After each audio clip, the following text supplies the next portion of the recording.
Okay, hello and welcome. Um, I am building a financial model here for short-term rentals. It is Wednesday, 10 a.m. Eastern.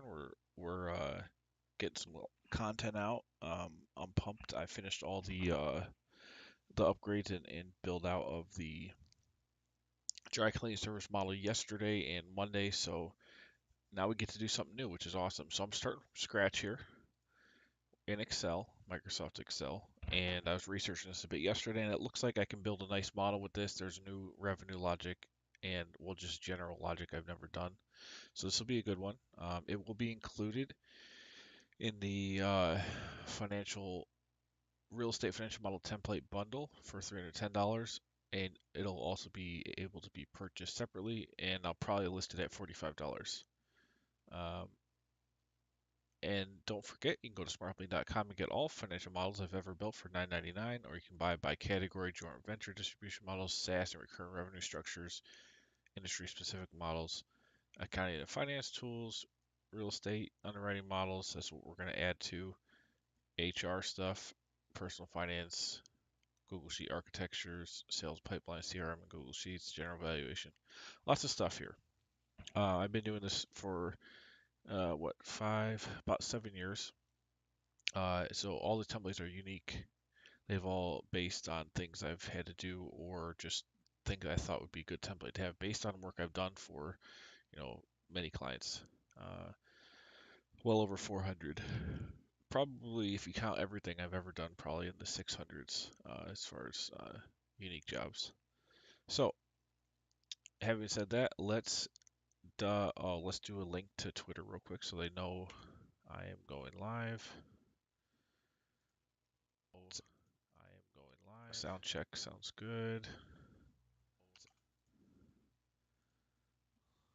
Live modeling. Now, short-term rentals.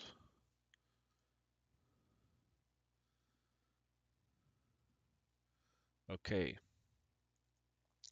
so here we go. I was looking up this yesterday, and it looks like I was just looking at some general logic that's relevant for such things. So, short-term rental is when you are buying properties that have, and then you rent them out with lease terms of fewer than 12 months. So, there's some nuance there that makes it different than a regular, buying a multifamily property or doing self-storage or mixed use. This is you're buying homes, usually, um, maybe apartments as well. I don't know, and it could be an individual or it could be a whole, a company that's running. Well, it could be an individual running a company or it could be a whole conglomerate of operations. The point of this model is going to be helpful for anybody, and we're going to try to put in all relevant logic for the investment costs, any renovations that you plan on doing over time or initially, and then the expected revenues and net operating income that's going to produce. So everything's going to be dependent on your assumptions, your build out. I really want to focus on making this model good to show scaling of multiple home purchases over time and make it nuanced enough that um, you can plan out, like, say you wanted to buy 5 or 10 individual properties, or maybe, or if you wanted to do like 20 in 20, like 10 tranches of 20, like 200 properties, or thousands. So either situation, whether big or small, this model will help, or even just a single location, you want to just see the economics of it. So that's the plan here. And so I got to start thinking about assumptions. And I basically just read this general overview thing, Beginner's Guide to Investing in Short-Term Rental Properties. Not for really, I'm just looking for relevant logic to put in here, not for real actual numbers, and just to understand what it is. So the main thing, we just think, okay, well, if you're going to do this, you're going to have a acquisition schedule. It's very unlikely, at least in my opinion, that you're going to develop a bunch of properties and then do STR. I think the majority of this market is people who buy or who are acquire places. They might do some renovations and then they'll do the short-term rental business. So we're gonna put like an acquisition schedule here, and on that it's gonna be pretty simple. We will have first, before we figure out any, like if you're using debt, equity, investors, returns, we'll probably put a cash flow waterfall in here, or a couple different joint venture waterfalls that you can choose from. But that's all. We can do that after we figure out periodic cash flow. We're going to go monthly and then roll it up into an annual uh, summary.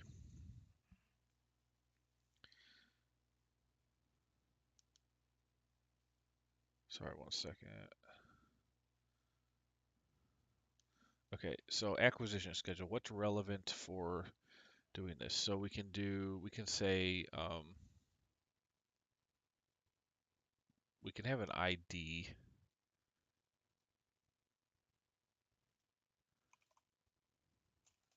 name. We'll have um, purchase price,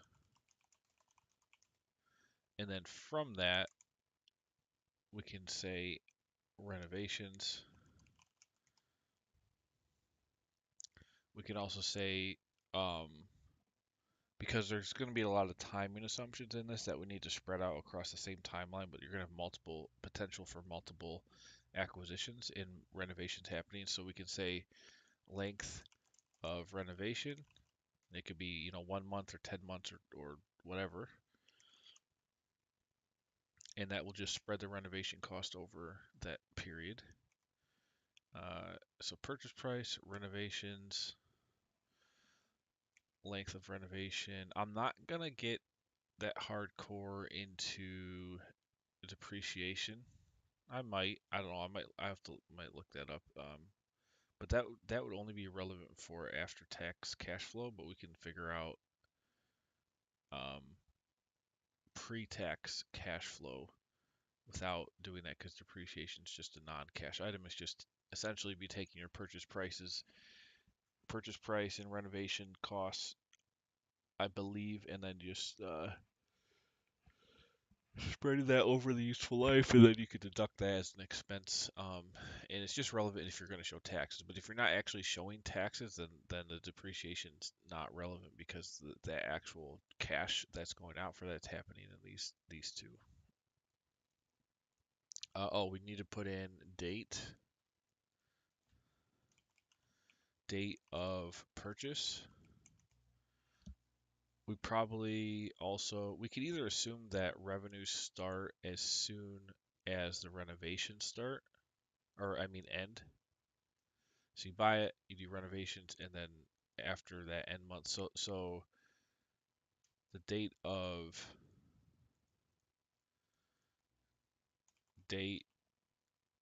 first um, customers, potential customers, or what do we want to say? Date. We put live date, and that's just going to be a formula using the date of purchase month, and then the months of renovation happens. Also, we need to look at seasonality. And I haven't thought enough about this yet, but we do need to put in seasonality logic here because you might have, and it's more important. Like the annual number is going to be the same, but the when the revenue happens could be important, especially in the first 12 to 24 months of your operations, because that seasonality is going to affect cash flow a lot, and we're going to be looking at a monthly basis. So So we'll think about that. ID, date of purchase, live date, purchase price, renovations,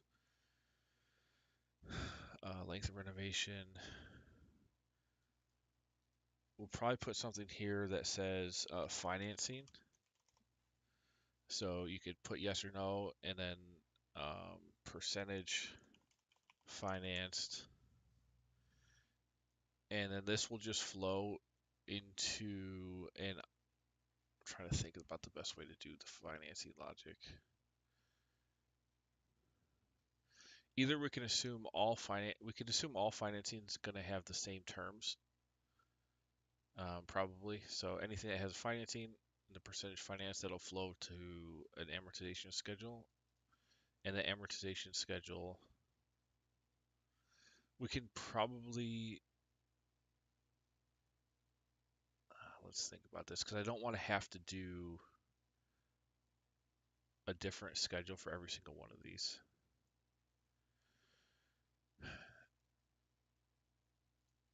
And it's likely, I mean, so you could have you could do interest only loans to pay for the renovations and stuff, and then and some of the purchase price, and then pay that back. But there's also the more common, I think the more common structure is probably just traditional P&I loans, meaning you take out a loan to cover some of the acquisition costs, and you just pay that back on some amortization.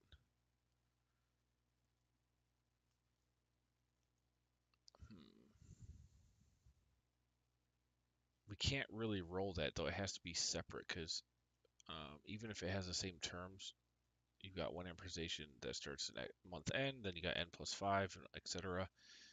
Different start months, and so each amortization schedule needs to be different. I guess we can just assume this is tranches, so this would not be used for 1,000 individual homes. But let's say you're going to do a tranche of homes in this area, so you can put the aggregate figures, and then we could do like maybe 20 rows. So then I'd have to have 20 separate amortization schedules or tabs to do that. Um, we can also look at, on the financing side of things, if you're going to refi based on essentially an LTV, loan to value rate, against and then you value it on some cap rate against whatever the net operating income is at the given um, period of refi. Now that can get complex as well.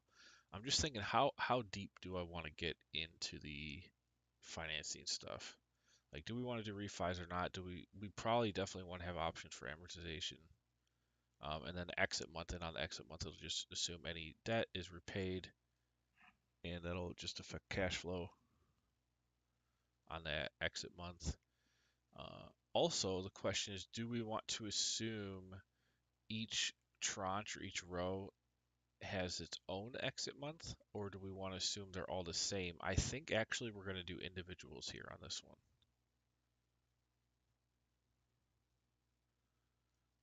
Let me see what's going on over here.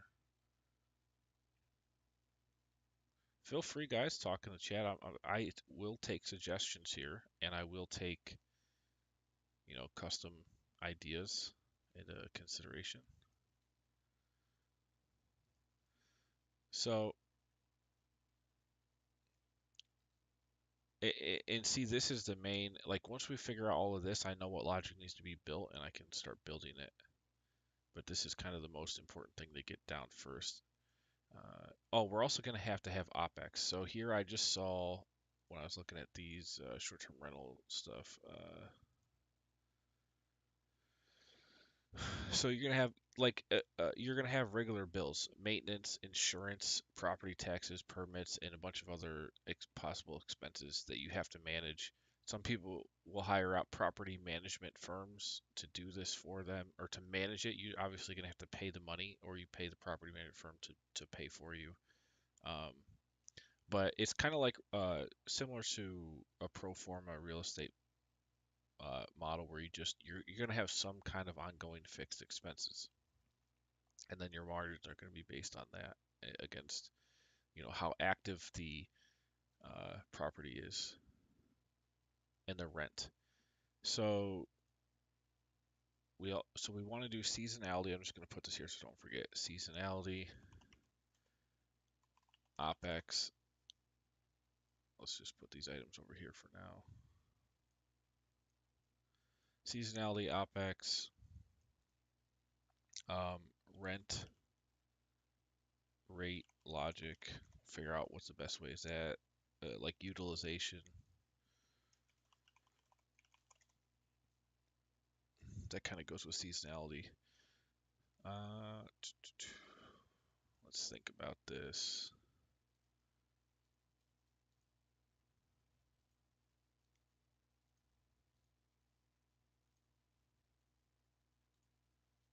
So I think we definitely do data purchase, live date, purchase price. I think we do exit month. And if we do individual exit months, we definitely have to have individual amortization schedules. It's just, there's no other way. So exit month, and on that, each one could have its own cap rate. And that's really important, especially if you're doing regions or just different locations.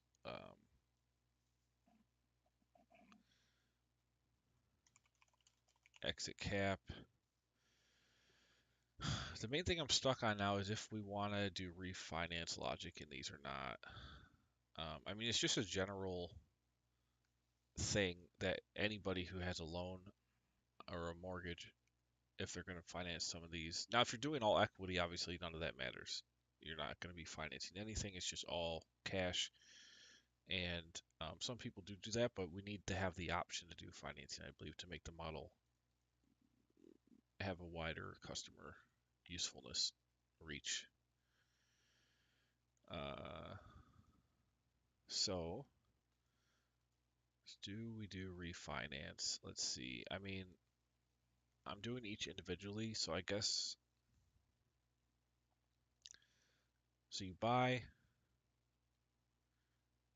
rent it out for a bit, maybe improve it, raise the rent. That's the other thing. Do we want to assume that the renovation always has to happen at the beginning, or do we assume you can have a chance where you buy a property, let it cash flow for a bit, then have the renovation happen in some month in the future, and then raise the rents? Or is it always going to be buy, renovate, and then determine your rents? And then possibly, if you've gotten financing, you can do a refi after a couple years,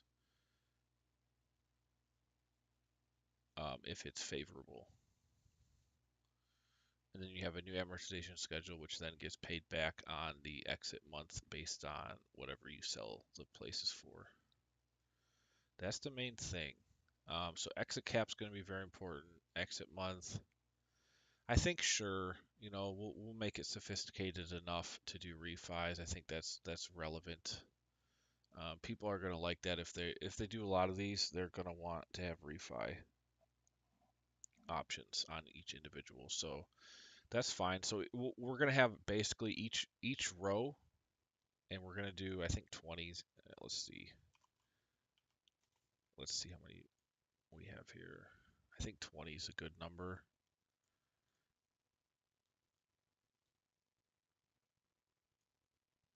That's 29. What's a good number is the question. How many slots are relevant here? Because we'll have to do amortization, refi stuff. So each one of these will have to have its own tab for that. Then we're going to have to aggregate all of this information, the cash acquisition costs, investment, all the financing for each of these individually is going to have to flow into the same model. And and so I've done this before where I've done like a pro forma that has, okay, here's ID1. Here's all the revenues, expenses, refi. Here's all the data. It's like a pro forma for that one. And then go down 2 rows and do another one. And just have, you know, a bunch of those. Or what I can do is have a tab. Instead of doing that all in one, I could have a tab for each individual that's all in the same timeline, so it'll follow the logic, but it will then flow to an aggregate, and then I could do like, okay, here's the revenue for 1 through 20, here's the occupancy for 1 through 20, Here's the expenses. Here's all the different financing stuff that happens. Here's the exit, and then aggregate that into a final cash flow. I think that's cleaner. And then you could roll it up by hiding the detail rows and just show the subtotals if you wanted. And then if you wanted to see detail in any individual one, you just go to the tab. Okay, so yeah, in that case, I don't want to do more than 20, I think. That's a good number,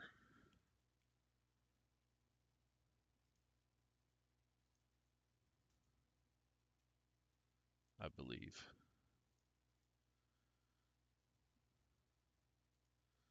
Um, okay.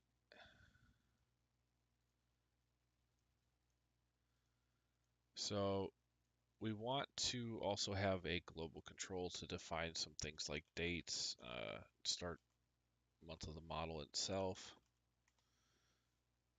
We could also do like, well, we'll do some fancy stuff at the end, but for now we just need um, start, or we'll just say launch year.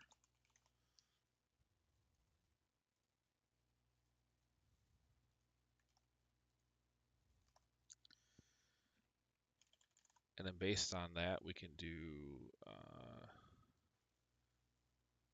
some drop-down lists. And we need to go by month. So we need the first month of the launch year to do that. So date, year is going to be this, comma, 1/1. And then we can just run off of that, edate, comma 1. So that automates our date formatting and everything. And we'll go, so time horizons, I think, probably 15 years is the max I want to do on timing. Oftentimes these funds and things will go 10 years, but I think I'll go up to 15. And that should cover, 95% of cases. So 22, 32, 3, 4, 5, 20, 36. How many months is that? 180. What's that? 180 divided by 12. That's 15. Okay, so 180 months out to 2036 if we started in 2022. And if you change this, like 2023 is the launch year, now you can see this would change these dates starting January 2023 to December 2037. So that's dynamic. Launch year. What else is important? And then so now we can do all of our drop downs for anything that has to have a date on it by going here, list, validate, data validation, and just summing up this whole thing or referencing the whole row. Now this could also be a named, you could use name ranges. I kind of just stay away from anything that requires any bit of complexity as far as how formulas work, because people who usually buy these kinds of templates, they want something simple. They want to be able to follow it, and not everybody knows about, advanced Excel stuff. They kind of know, okay, what can they see, and what's the basic math that's happening. So that's why I try to stay away from like more complex stuff and just focus on usability. Okay, so we've got dates here.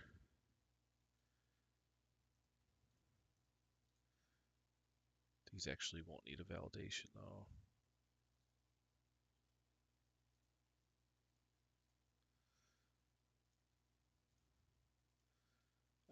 Renovations, length of renovation. This will define the live date.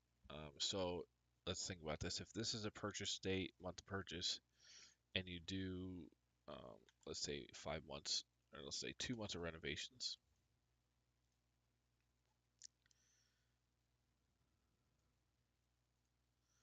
Man, it feels good building new models. I really miss doing this, but it was so important to get all of the startup templates upgraded with a 3-statement financial model, so I just have to do that first.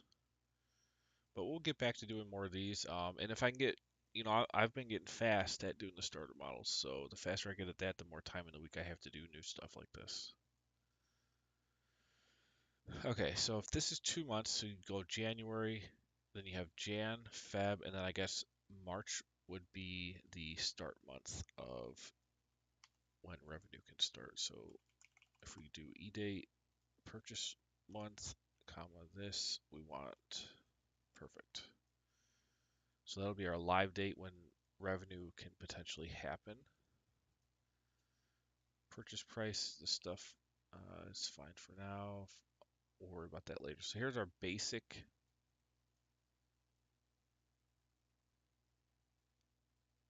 Let's see, this is kind of, so acquisition, acquisition, acquisition. This is acquisition, renovation. Just try to label the columns and kind of keep them organized.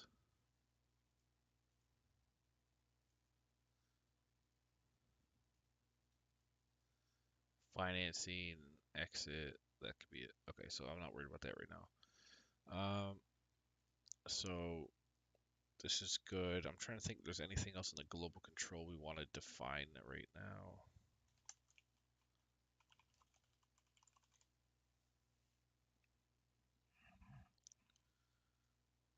I could put this down here now that I know how many rows I need.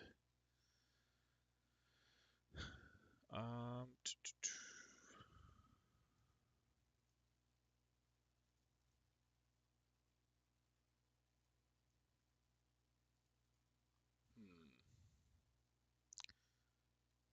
So since all these individual data points are nuanced, I don't really need to put them on the global control. I can actually let's call this global summary, because I think I might bring back into here some charts and return metrics and stuff like that. So this is input.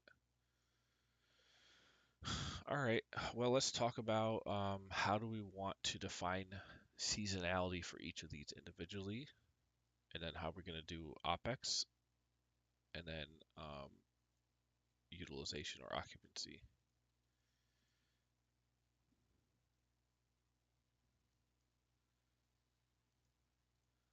Nice. So yeah, it appears people like the new stuff better than the three statement modeling. I understand why it's very boring compared to this. Um, but that's good. It's good. All right. So seasonality. Let's think about this. If we want to define in a given 12-month period what the expenses will stay the same, or I mean they could grow, based on some inflation rate or growth rate, but the expenses won't really change month to month. Although with this, I'm assuming a person doing STRs,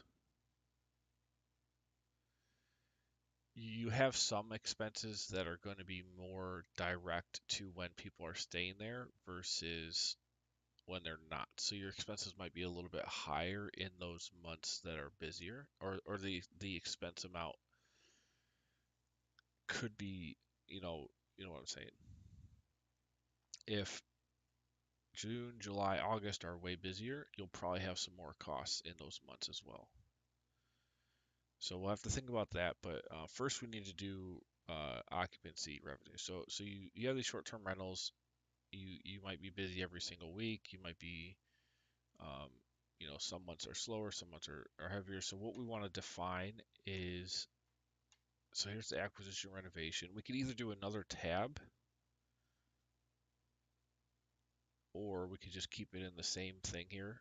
And we could do like, so this is, we could do revenue. Revenue builder. So you want to figure out how much money you can make. And this is the first part. So revenue builder, what do we need to know?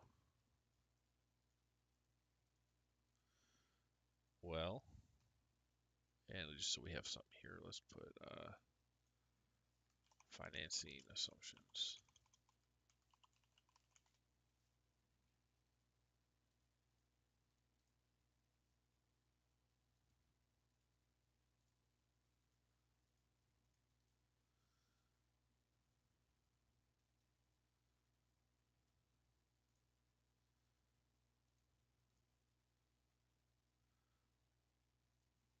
What do we do? Rent per day?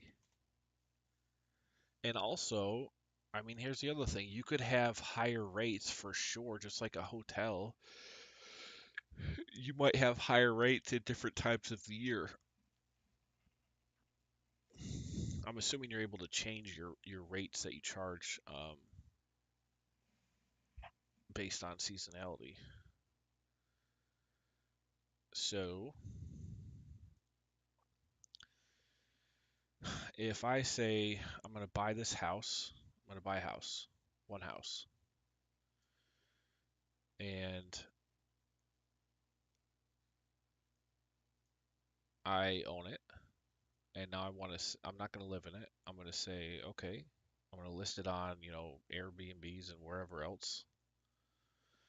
And then people are going to start booking, a month there, a week, a couple days, a weekend, etc. So I need to define how much do I charge over the course of a year.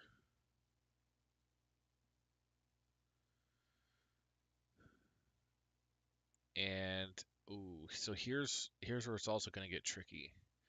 We need to account for these could potentially be single purchases, single properties, or if you're trying to do tranches, this could be like 10. And you have to put a total purchase price of all 10 here, total cost of all renovations for all 10, um, and then the rent per day. So you're gonna have to figure out an average rent, your weighted average rent that you're charging for all 10, um, and what their general seasonality looks like and their expected occupancy or utilization, really is the right term. So, do we put a unit count here? And if it's just one, you could just put one. But what if it's, 5 or something? Or 500, if you're buying a whole neighborhood.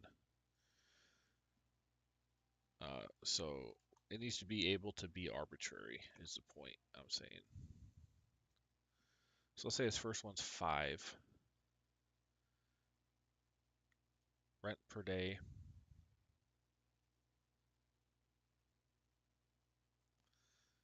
And if you're renting only on like minimum of a week or like 3 days and you have a price for that, you divide that by the how many days to get the rent per day. But I think I have the best ways to go granular and go rent per day.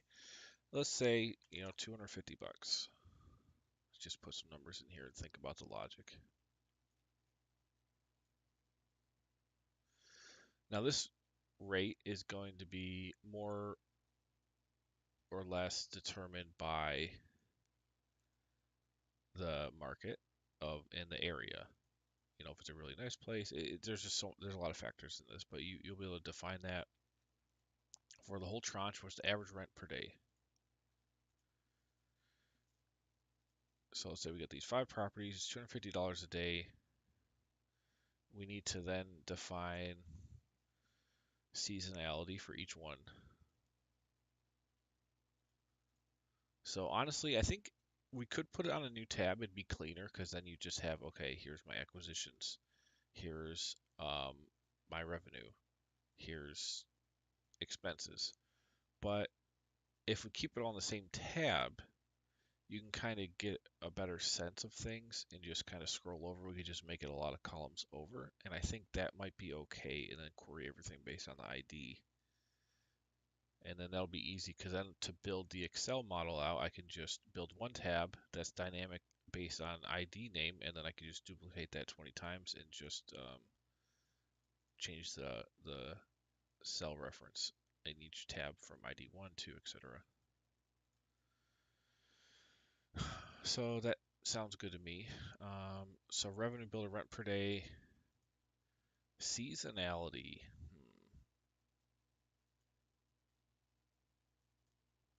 Well, my best guess is you have month 1 through 12, right? And you say you first of all determine your maximum occupancy or maximum annual utilization.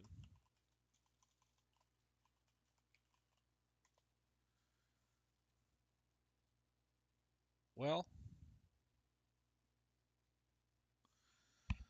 hold on, let's think about this. We could say for each month, so I'll get rid of this.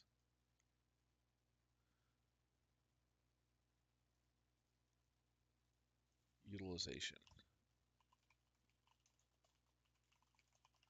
So you could say in month 1 through 12, which is January through December,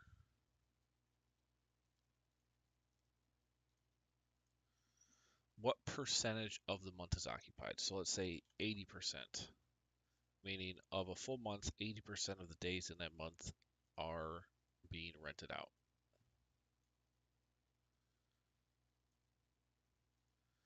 And let's say in month 1 you have you have 80%. Let's say this is a place where people like to go during the winter periods to get warm.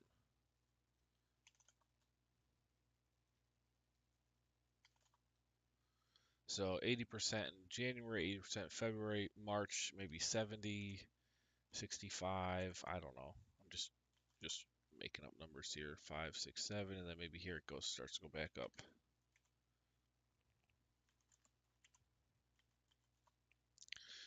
So this is now saying in each month, for each of these, you can define what's the rent per day, how many days are in each month, which we can calculate that in the model tab when we start doing that.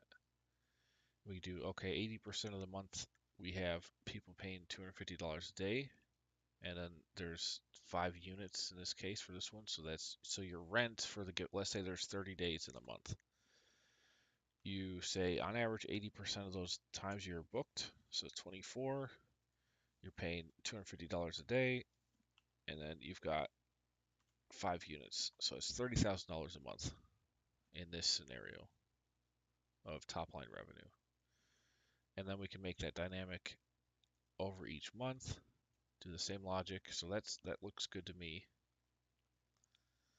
That looks good. And now we're gonna have to think about expenses too as they change. Like these high months, there's probably gonna be higher ongoing costs. What won't change, obviously, property taxes. That'll change, yearly based on some rate of growth, but it's not going to be different in the given month of a year. Like property taxes, um, utilities could be dependent, obviously, on people staying there. So we're going to have to define what's fixed and what is variable, and then that will run off of this in some way. I think that's the best in practice way to do this for revenue and expenses. So this all to me, I feel good about it.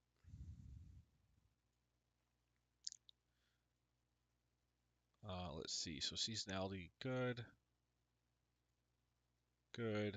We got to worry about OpEx still. And I'm just trying to define the assumptions here. So revenue builder. We also want to put on here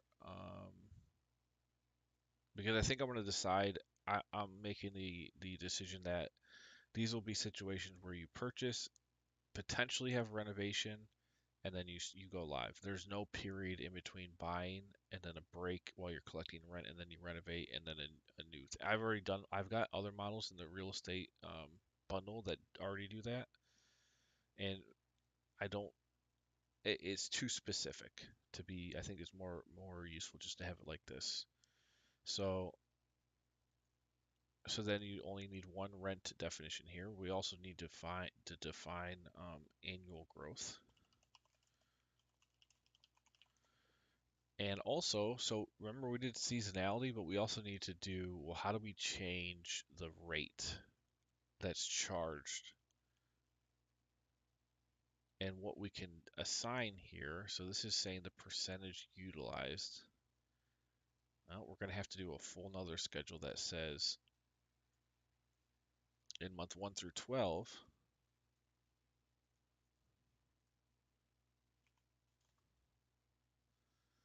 what is the price variance from base? So what this means is your base is 250 a day, and then in each month, what does that vary by? For example, do you go 120% in month 1 on these higher months? So you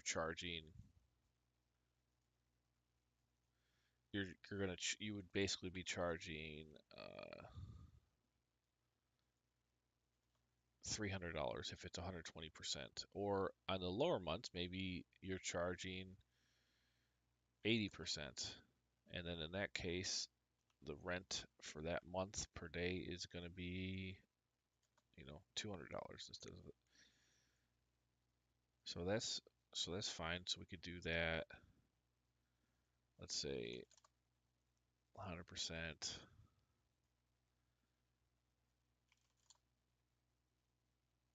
for these months. Then we go down maybe 70%,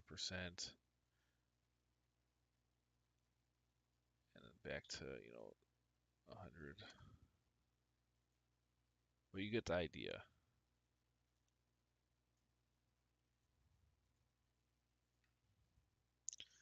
Now I've done this logic one time in a different for a client though. It wasn't in a template. So I think this price variance from base. So utilization. This is saying in each month of the year,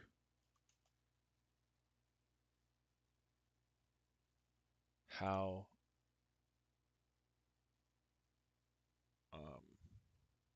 what's the most clear way to say this? How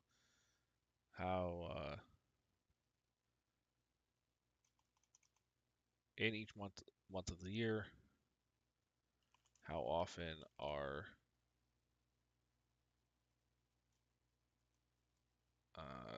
like the bookings? Like I want to say like in each month of the year,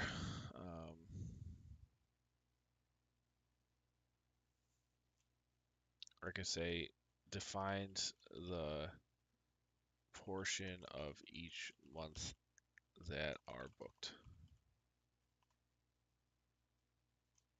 that are, yeah,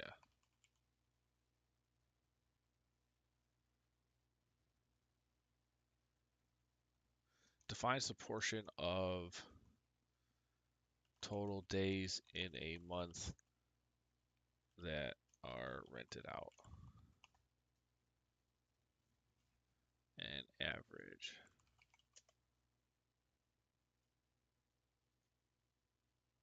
This could be smaller. And then this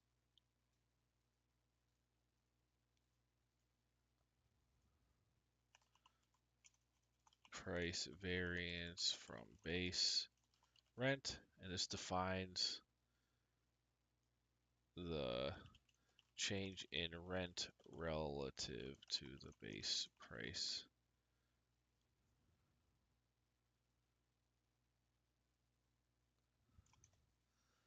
Okay, so I think that's good. These are all very relevant. So we've got seasonality, we've got pricing. We also want to say we could also apply an annual growth rate, which would then change this over time. And then also that would then apply to these percentages in the same way. So, and that's going to be important for figuring out the exit cap and all that stuff. So let's say, 2.5%. Because remember, you're gonna acquire and renovate and then define the price. So this new price you're defining will then be like after you've done all the work to make the property as good as you can, and then there'll be some long-term just annual growth rate of the rent. So we got that, this. I think that's everything we need for revenue. And we can make these all little modules.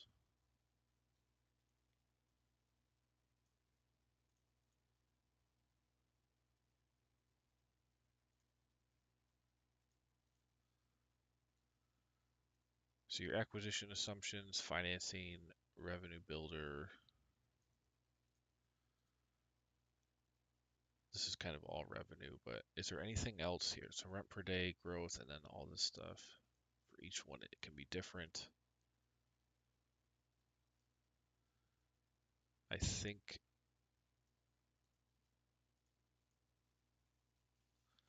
that's fine.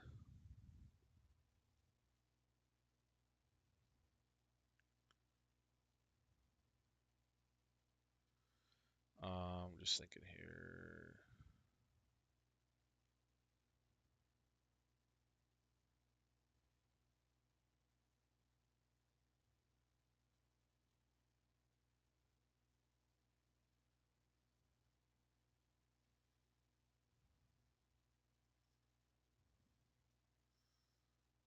Okay. Um,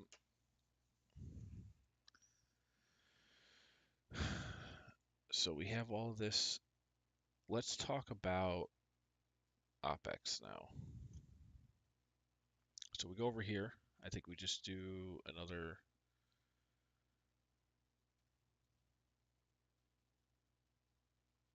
We're gonna need a lot of columns for this.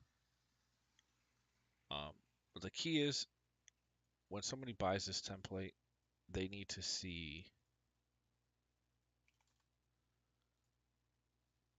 They need to have a place to enter everything. That's more important than like it. Yes, we're using a lot of columns here, but it's pretty easy to follow. Okay, so this is operating expenses. So these are going to be fixed.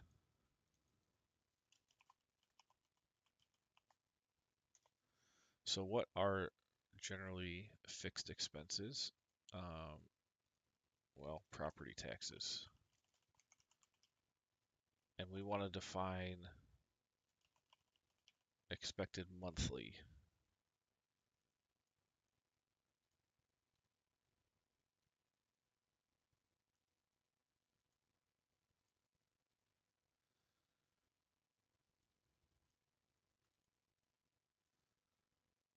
Put these centered. Right, we need, so that, let's look at this sheet here, just real quick. So we had,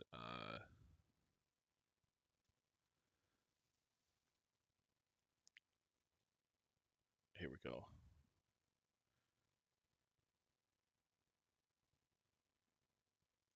Yeah, all these property management expenses. So I do have some other sources I can use as well from, let's see, what did we do? Mixed use, I think I had some listed out. Yeah, stuff like this.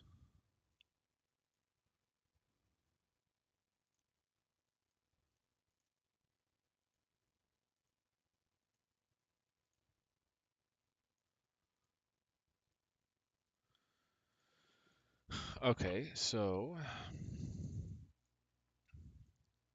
property taxes,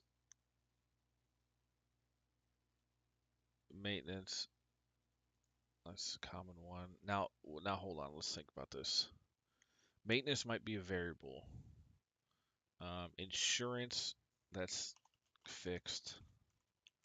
Permits, that's fixed. Um,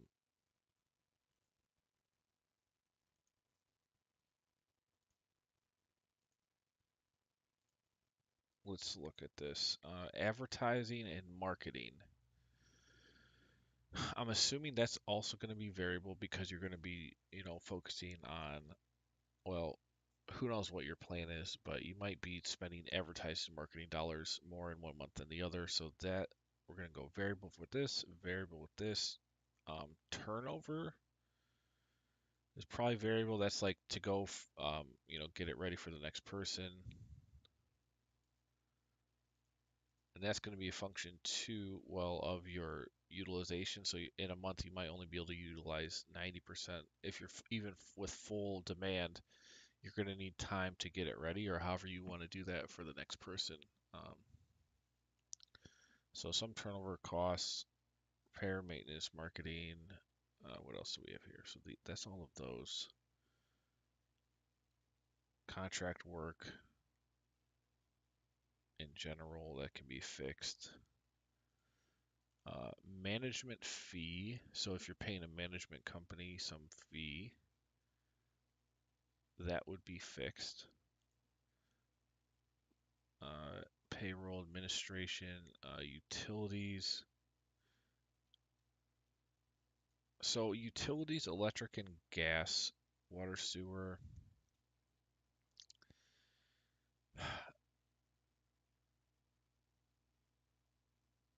I mean, so your more utilized months are going to have a little bit higher costs for all this stuff. So I think we have to do that down here. What? Wait, management fee. Are we saying this is fixed or not? So this is definitely seasonal, seasonal, seasonal.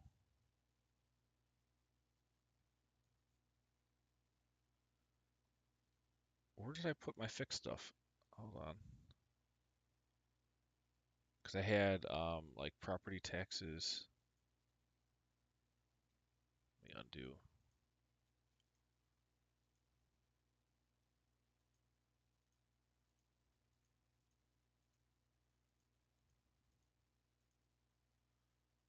Oh, I put it up there. Okay, got it. Okay, so property taxes, insurance, permits, um, these are all variable. Management fee, that's going to be a fixed. Um, Admin, other stuff, maybe your, accounting, that's just a regular fee. Other payrolls.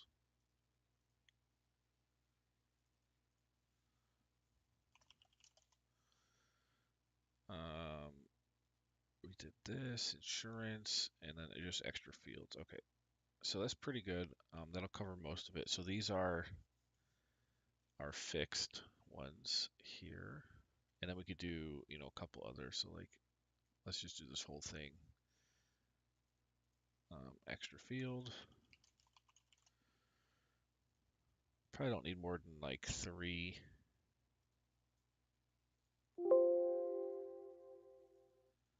on top of those other ones. So those are fixed, and then we're gonna have variable, and then we're gonna have to think about how we're gonna do that. So these are fixed monthly amount.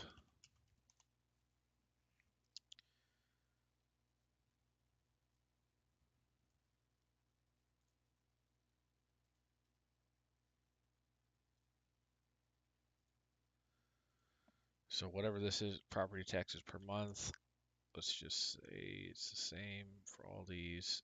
Insurance, permits, whatever it might be.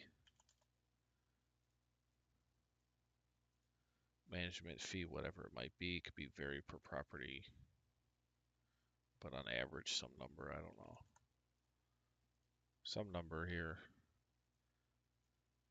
Admin, I don't know. Other payrolls per month, and then just extra fields will just have values in there.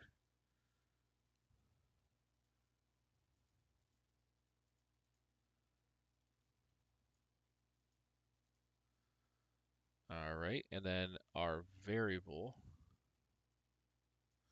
Now, this is the last major hurdle I believe we have in this model. Once we determine how this works, it'll just be building the logic out. All right, let's put these in here.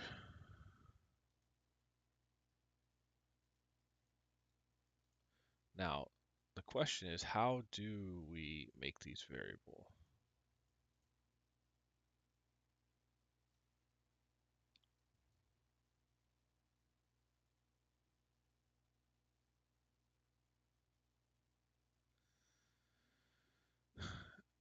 And it has to be based on this seasonality.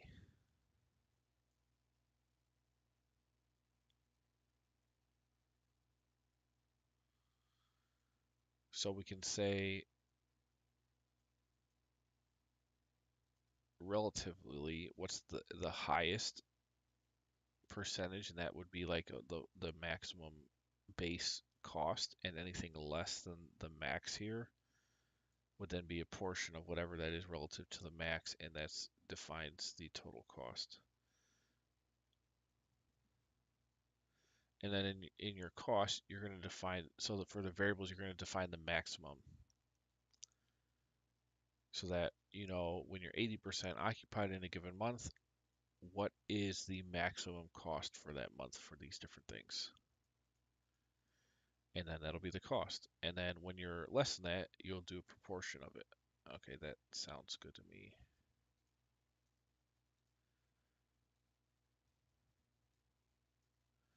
So variable, define the monthly cost.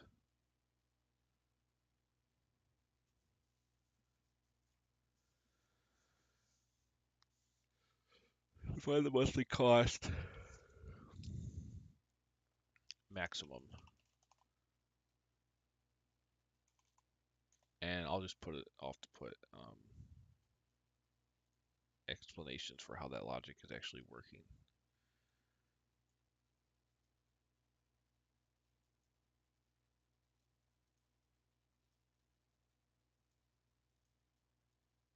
And then you can go through and fill it in. So, you know, based on your business, what's the max marketing and advertising spend in a given month?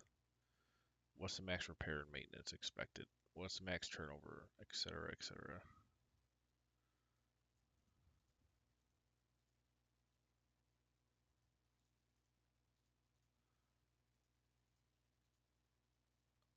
And that's the max monthly cost. Now the question is, are all these based on a per unit? So if there's, you know, 5 units here, we know we multiply revenues.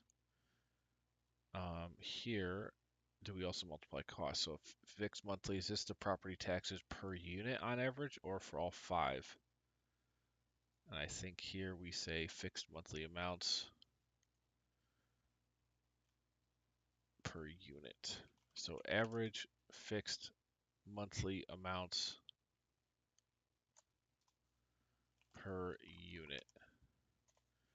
So if there's 5 units, you'd be paying $550 times 5, whatever that is,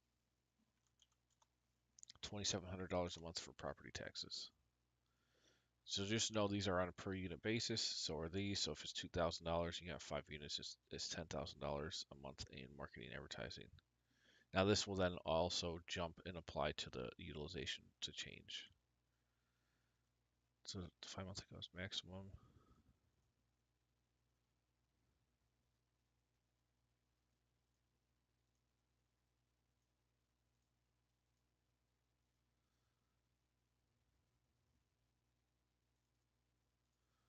Maximum per unit.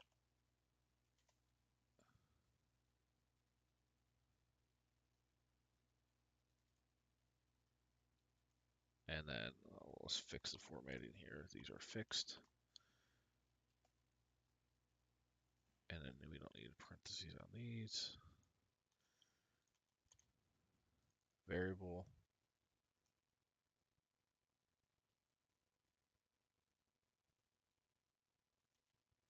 Okay. And let's just put a note, like, I'll put a note.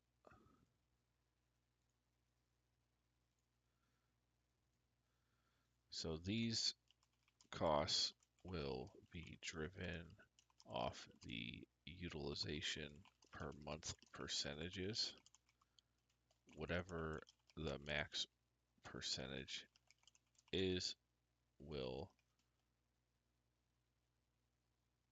directly be proportional to the max cost. Any utilization months that are less than the max utilization will proportionally be less than the defined amounts in this schedule.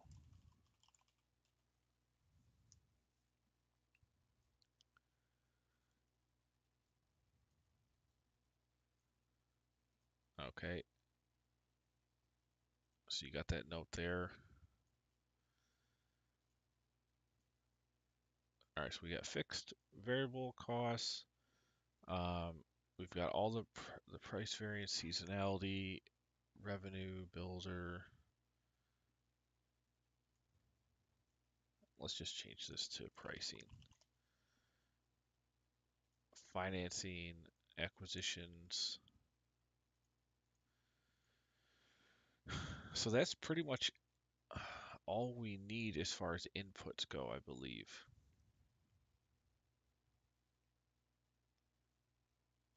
And now we just make a sample tab, and then we're going to duplicate that 20 times. And then we obviously have to build all the logic in those tabs. So let's see. What else do I want to do? We've been live for about a little over an hour. Is anyone left in here? No.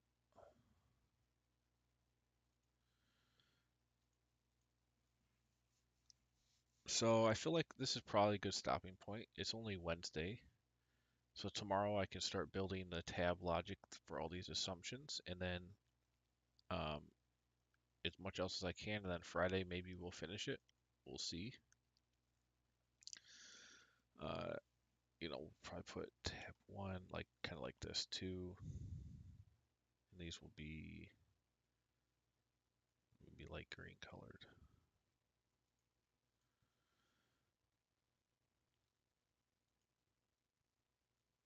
We could format these real quick. Let's put some numbers in here.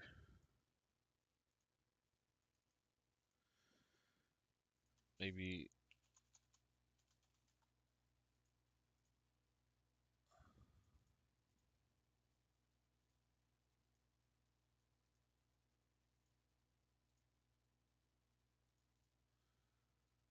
okay, renovation costs.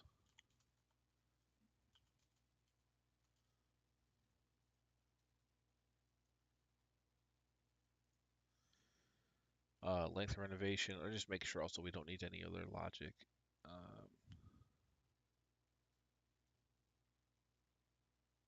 Those are all inputs. That's fine.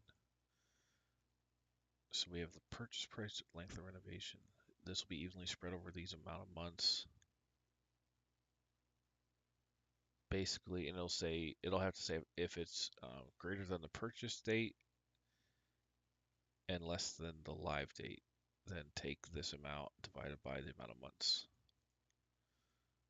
Financing, that'll be a yes, no selector.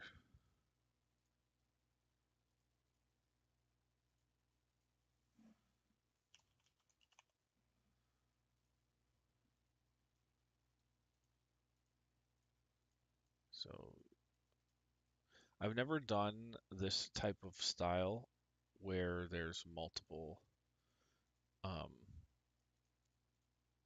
assumptions for exit cap for each kind of tranche, as well as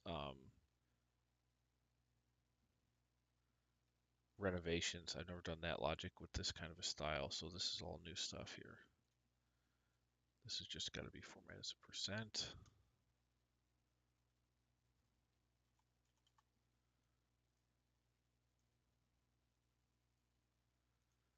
Exit month, so this is going to be a defined value. And also, I've never done ones with dynamic exit months for each individual. Let's start this like here and then go.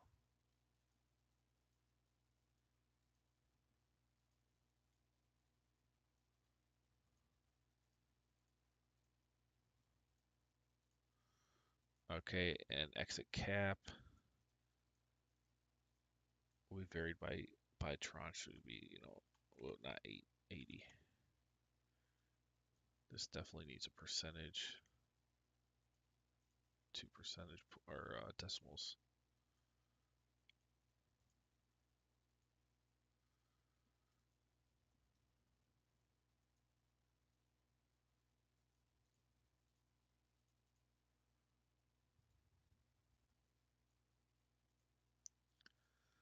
Okay, so that all seems fine. Financing, exit month, exit cap. Oh shoot, we didn't do anything with the refi. Okay, hold on. We need to do that. So, and we can do that on an individual basis as well, which I've never done. So refi, if yes, you need to know the LTV, loan to value, and the cap rate that the evaluation is based on.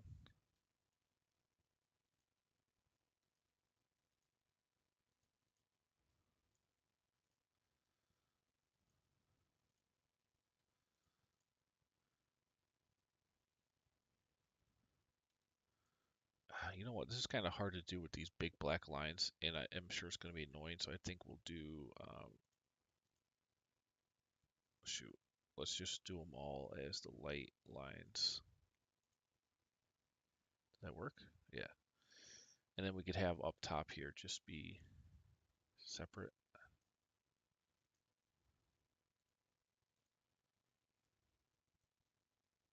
Oh, why isn't that? I better save. It's about to crash, I think.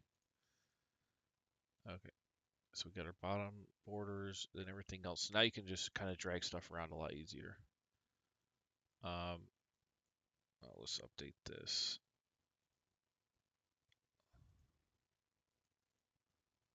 So you got loan to value, which is going to be some percentage. And then based on that and a refi cap, you can get a valuation, which will determine you pay off the original debt. You can distribute the remaining cash flow, and then you just have a new amortization. And then on the exit cap, based on the exit month, you'll then pay back that refi loan. Okay, refi cap, exit cap. And this could be the same or different. It just depends on the timing and just the strategy of each unit or tranche, location, all kinds of factors. So we have financing, percentage finance, exit month.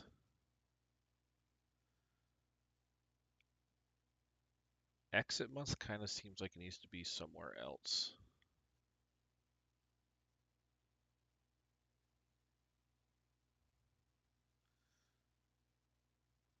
Financing,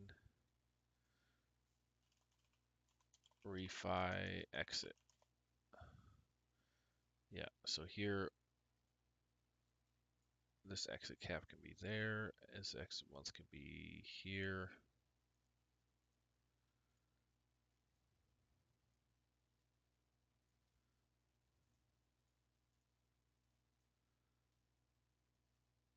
Okay.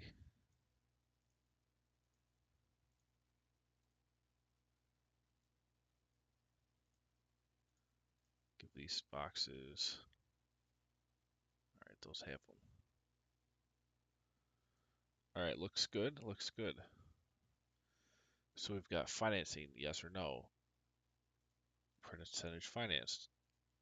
Refi, yes or no. Loan to value.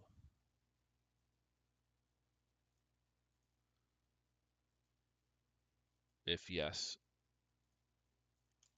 if a refi, yes.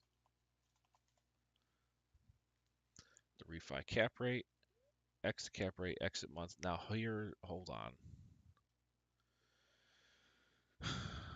Uh, we need loan terms. So amortization, let's see, amortization in years. So let's just say these are all, 25-year loans. Could be any number, whatever. It's usually going to be 30 or 20, but it might vary. Let's just put 30 actually. So amortization, APR,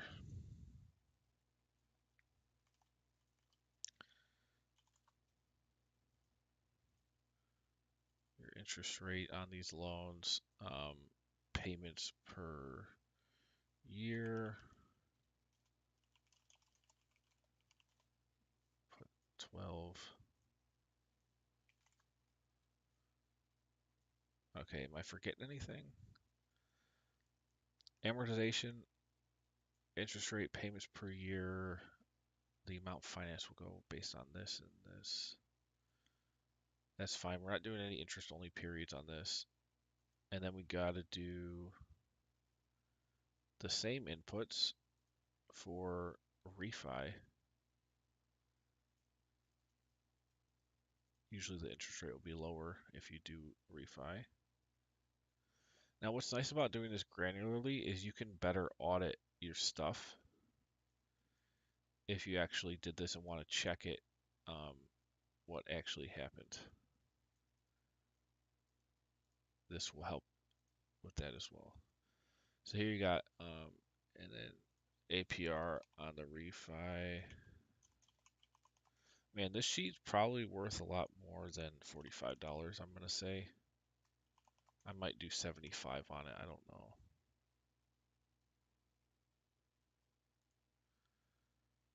We'll see. We'll see when I finish, but this is looking like it's gonna be a bit more valuable than I thought.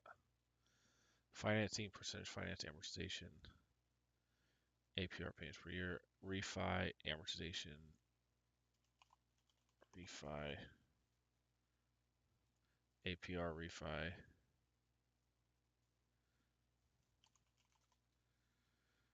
payments per year, loan to value, refi cap, exit month. All right, so well, 20 tabs that's going to pull from all these different assumptions and then build a financial model on the same timeline. We have operating costs, fixed and variable, all the different seasonality stuff, pricing, all the financing variables. And I think that's about all we want to include for the short-term rental space. And you can buy up to 20 tranches of units. It could be one unit, or it could be, 1,000 units in each tranche with some average purchase price. It's just the more units you buy in a given tranche, the more you're going to have to figure out averages for all these.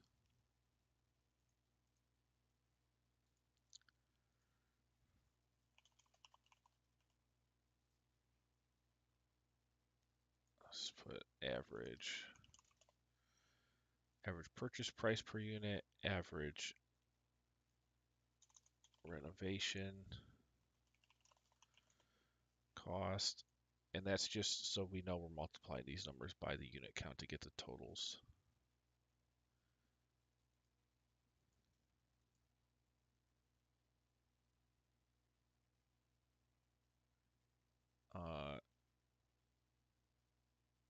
Per day, per unit. And a unit could be a full property, obviously, or it's referencing a full property. And then we know those are per unit. Okay. Now, the question is total purchase price plus, hold on. Are we financing the renovations or is that just going to be coming out of cash? I believe so. For this, it's just going to be coming out of cash. So we've got total purchase price. Oh wait, no, we still need to do that because this is per unit. So we need. So hold on. We're only financing.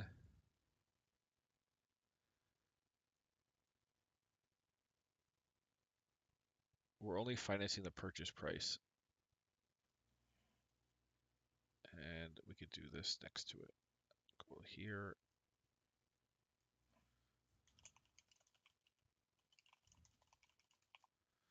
Not financed. Potentially financed per.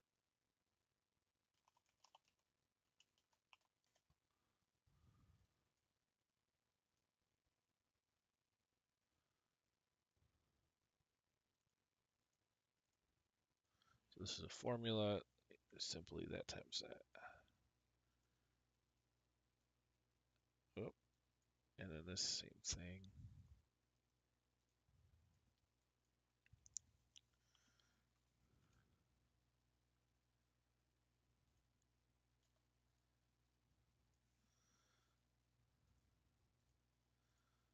Okay, so we have total purchase price based on the price per unit amount of units, total renovation, renovation length, financing, and this only applies to purchase price.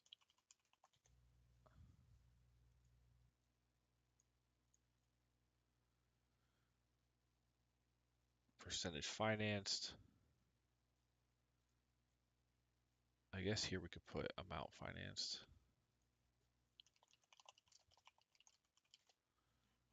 Just to call it out right here. So 65%.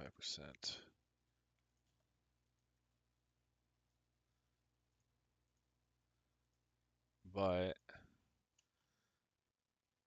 if this equals no, then 0.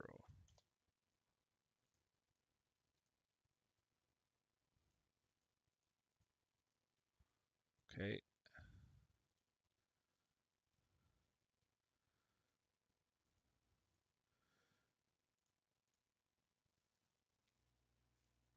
All right. And you're not really going to know your total.